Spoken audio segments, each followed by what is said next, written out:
Nous, Patrice Athanase Guillaume Talon, président de la République élu conformément aux lois de la République, jurons solennellement de respecter et de défendre la Constitution que le peuple béninois s'est librement donnée. Ainsi prêtait serment Patrice Talon le 6 avril 2016 à Porto Novo en qualité de président de la République.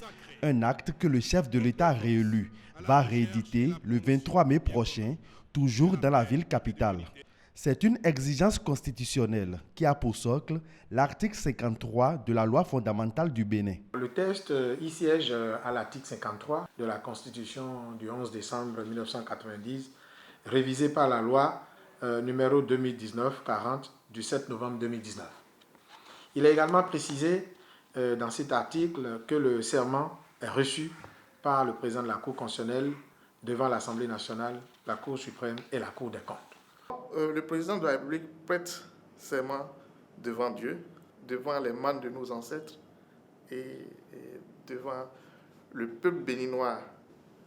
La Cour constitutionnelle a fondamentalement dit et jugé que la formule sacramentelle du serment, non seulement que c'est sacré, mais c'est indivisible. La cérémonie de prestation de serment du président de la République est d'abord une cérémonie officielle qui marque l'entrée en fonction de la personne qui a été élue et sur qui les électeurs ont porté leur choix. Il s'agit d'un acte d'engagement. Un engagement solennel qui implique des responsabilités. Là, nous avons la protection de la Constitution elle-même, hein, de respecter et de défendre la Constitution que le peuple béninois s'est librement donnée. Ensuite, des obligations liées à l'exercice de la fonction par lui-même, à savoir le fait de remplir loyalement les hautes fonctions que la nation lui confie. Et l'obligation qu'il a de se laisser guider par la recherche de l'intérêt général. L'intérêt général est le respect des droits de la personne humaine, et de consacrer toute sa force à la recherche et à la promotion du bien commun, de la paix et de l'unité nationale.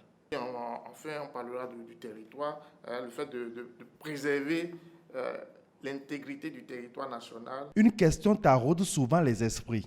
Qu'adviendrait-il si le président de la République ne respectait pas le serment prêté?